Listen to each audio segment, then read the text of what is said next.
Hello मेरे प्यारे बच्चों, welcome back to my channel. मैं हूं खैरुल और आज आपके सामने मैं एक बहुत इंपॉर्टेंट टॉपिक लेके आया हूं, स्पेशली उन बच्चों के लिए जो बच्चे फिजिक्स के लिए डरते हैं, जो बच्चे फिजिक्स में एक अच्छा खासा डिसेंट मार्क्स स्कोर करना चाहते हैं।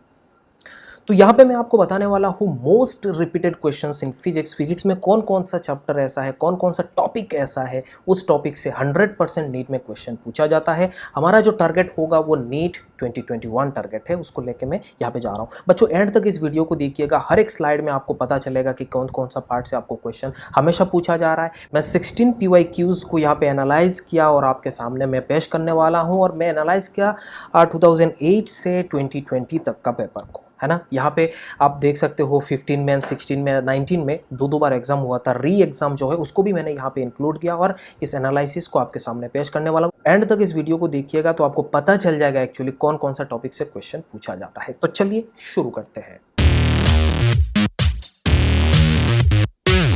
तो बच्चों यहाँ पे मैं जो एनालिसिस किया है वो एनालिसिस आपको यहाँ पे देखिए 16 इयर्स का PYQ को मैंने लिया 2008 से 2020 तक, इंक्लूडिंग री पेपर्स ऑफ 15, 16 एंड 19।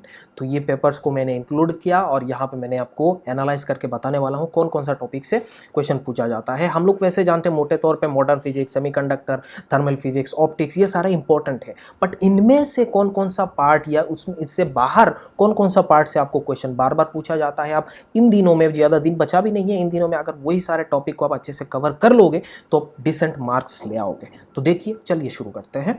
तो पहली बात है मॉडर्न फिजिक्स। मॉडर्न फिजिक्स में बोर्स मॉडल है, ये जो 16 पेपर है उसमें से आपको 17 बार इसको क्वेश्चन पूछा गया एंड लास्ट 10 ईयर्स में 11 बार बोर्स मॉडल के ऊपर क्वेश्चन पूछा गया था। ठीक है, तो मॉडर्न फिजिक्स पहले से इंपॉर्टेंट है, उनमें से बोर्स मॉडल बहुत ज़्यादा इंपॉर्टेंट है। उसके बाद आप देख सकते हो de Broglie wavelength. De Broglie wavelength पे 21 बार पूछा गया, बट लास्ट 10 ईयर से हमेशा पूछा गया, 10 बार क्वेश्चन पूछा गया। लास्ट 10 ईयर्स अगर लास्ट 10 पेपर अगर देखा जाए तो 2013 से 2020 तक बीच में एक बार 2 बार हुआ था। तो इसको इंक्लूड करके मैं यहाँ पे बता रहा हूँ 10 पेपर में 10 बार ही पूछा गया था डी ब्रोगली वेवलेंथ। उसके बाद आप देखो radio activity. Radio activity total 16 बार पूछा गया, बट लास्ट 10 ईयर्स में 9 बार पूछा गया है। ठीक है, उसके बाद आप देख सकते हो photo electric effect. Photo electric effect में टोटल 19 बार पूछा गया 16 साल में, बट लास्ट 10 ईयर्स में 9 बार क्वेश्चन पूछा गया। तो मॉडर्न फिजिक्स में यही चारों टॉपिक है बच्चों, बहुत ही ज़्यादा इंपॉर्टेंट है और इनमें से ही क्वेश्चन आपको पूछता है। तो ये एक भी टॉपिक आपको छोड़ना नहीं है, 100% क्वेश्चन इस बार भी पूछने वाला है। चलिए आगे देखते हैं हमारा सेमीकंडक्टर। बट मॉडर्न फिजिक्स में सेमीकंडक्टर नहीं है, ये तो आप जानते हो। तो सेमीकंडक्टर में सबसे पहला टॉपिक होता है लॉजिक गेट। लॉजिक गेट 16 साल में 16 पेपर में आपको 25 बार क्वेश्चन पूछा है, उसमें लास्ट 10 पेपर्स में 9 बार क्वेश्चन पूछा है। पीएन जंक्शन में डायरेक्ट थ्योरी आपको पूछ लेता है, डिप्लेशन लेयर के ऊपर क्वेश्चन पूछता है, फॉरवर्ड बायसिंग के ऊपर क्वेश्चन पूछता है, कभी ट्रांजिस्टर के ऊपर छोटा सा क्वेश्चन पूछ लेता है। तो थियोरेटिकल क्वेश्चन यहाँ पे आपको पूछेगा बच्चों, कोई टेंशन लेने वाली बात नहीं। देन आता है हमारा ऑप्टिक्स। तो ऑप्टिक्स में क्या क्या क्वेश्चन इंपॉर्टेंट है वो भी मैं आपके साथ डिस्कस करने वाला हूँ। जो YDAC लास्ट 10 ईयर्स में 11 बार YDAC के ऊपर क्वेश्चन पूछा गया। तो 10-11 आप समझ रहे हो, लास्ट 10 पेपर्स है उसमें से 11 बार क्वेश्चन पूछा गया है। तो बहुत ज़्यादा इंपॉर्टेंट है, हर साल पूछ रहा है। उसके बाद प्रिज्म एंड लेंसेज के ऊपर 19 क्वेश्चन लास्ट 10 ईयर्स में प्रिज्म के ऊपर भी क्वेश्चन पूछा जाता है। तो ऑप्टिक्स में 2 पार्ट बहुत ज़्यादा इंपॉर्टेंट है, एक YDAC हो गया, प्रिज्म हो गया और दूसरा हो गया आपको टेलीस्कोप। ये तीनों टॉपिक आपको अच्छे से पढ़ना है। ठीक है, देन नेक्स्ट इलेक्ट्रोडायनामिक्स। इलेक्ट्रोडायनामिक्स में सबसे इंपॉर्टेंट है आपका जो करंट इलेक्ट्रिसिटी। हम जानते हैं करंट इलेक्ट्रिसिटी बहुत आसान भी है और उस current electricity combination of resistances and Kirchhoff's law से क्वेश्चन पूछा है। 20 बार क्वेश्चन पूछा है लास्ट 16 PYQ अगर देखोगे तो उसमें से लास्ट 10 पेपर में 10 बार क्वेश्चन पूछा है कॉम्बिनेशन ऑफ रेजिस्टेंसेस के ऊपर। कभी कॉम्बिनेशन दे दिया, कभी करंट आपको पूछने को बोला और किरचॉफ्स लॉ आप अप्लाई करके इसको क्वेश्चन को सॉल्व करना है। ठीक है, तो ये 2 टॉपिक है, हम इंपॉर्टेंट है, आप उसको देख लेना है। उसके बाद heating effect of current 15 bar question पूछा, लगभग हमेशा क्वेश्चन पूछता है हिटिंग इफेक्ट ऑफ करंट। जैसे इसमें हीट कितना डिसिपेट होगा, इसमें पावर कितना होगा, एनर्जी कितना होगा, कौन सा बल्ब फ्यूज होगा, ये सब क्वेश्चन पर पूछता है। ठीक है, देन नेक्स्ट आप देख सकते हो electromagnetic wave. Electromagnetic wave last 10 paper में आप देख सकते हो हर बार क्वेश्चन पूछ रहा है हमेशा। इलेक्ट्रोमैग्नेटिक वेव में बहुत ही छोटा पार्ट है, अगर देखा जाए 11-12 को अगर मिला के देखा जाए तो सबसे ईजी जो टॉपिक है वो है इलेक्ट्रोमैग्नेटिक वेव और उसमें 4 ही फॉर्मूला आई है, वही 4 फॉर्मूला में घूमते रहता है। तो एक बार इसमें थ्योरी अच्छे से थोड़ा देख लेना, ज़्यादा टाइम भी नहीं लगेगा, ज़्यादा से ज़्यादा आधा घंटा से 1 घंटा आपको लगने वाला है पे चैप्टर को कंप्लीट करना है, मैं तो इसको एक बार अच्छे से देख लेना है, ठीक है। उसके बाद आप देख सकते हो कैपेसिटर, कैपेसिटर के ऊपर जैसे कम्बिनेशन ऑफ कैपेसिटर्स हो गया, कभी डाइलेक्ट्रिक को बुझा दिया तो उस सिचुएशन में कैपेसिटर का कैपेसिटेंस जो है वो कैसे होता है, कैसे इंक्रीज होगा, कॉम्बिनेशन ऑफ कैपेसिटर ये भी पूछता है। तो लास्ट 10 पेपर में आपको 8 बार क्वेश्चन पूछा गया इसको, है ना। देन आप देख सकते हो यहाँ पे different types of AC circuit, मैं यहाँ पे इजी टॉपिक लिया है। इलेक्ट्रोस्टैटिक का एक भी पार्ट मैंने यहाँ पे नहीं लिया कि इलेक्ट्रोस्टैटिक में कौन सा क्वेश्चन कभी पूछ लेता है, कभी थोड़ा सा घुमा फिरा के पूछ सकता है, कभी आसान पूछ सकता है, तो रिपीटिशन यहाँ पे नहीं है, तो इसीलिए मैं इसी टॉपिक लिया है। Different types of AC circuit, यहाँ पे आरएल सर्किट, आरसी सर्किट और वैसे तीनों का कॉम्बिनेशन, सीरीज कॉम्बिनेशन, सिर्फ पैरेलल नहीं चाहिए होता है, पावर फैक्टर आपको निकालना है, ये सब कभी इंपीडेंस निकालने को दे देता है, तो छोटा सा आप ऐसी पार्ट भी छोटा है, आप कंफ्यूज नहीं होना है, थोड़ा सा फेजर डायग्राम को आप अच्छे से अगर पढ़ लोगे तो एसी का भी क्वेश्चन आराम से कर सकते हो, ठीक है। देन नेक्स्ट आता है अपना थर्मोडायनेमिक्स। थर्मोडायनेमिक्स मतलब वही जो थर्मल फिजिक्स के बारे में मैं बात कर रहा हूँ, उसमें से आपको टाइप्स ऑफ थर्मोडायनेमिक प्रोसेसेस, यहाँ पे जो टाइप्स ऑफ प्रोसेसेस होता है, आइसोथर्मल प्रोसेस हो गया, फिर एडियाबैटिक प्रोसेस हो गया, आइसोबारिक प्रोसेस हो गया, आइसोकोरिक प्रोसेस हो गया, तो इसके ऊपर आपको क्वेश्चन पूछता है। कभी कंबाइन करके आपको हीट इंजन एंड रेफ्रिजरेटर के ऊपर क्वेश्चन पूछता है, तो आप देख सकते हो यहाँ पे रेफ्रिजरेटर एंड हीट इंजन में 10 पेपर में 7 बार पूछा गया है, और टाइप्स ऑफ थर्मोडायनेमिक प्रोसेसेस में भी आपको 16 बार क्वेश्चन पूछा गया है, देख सकते हो।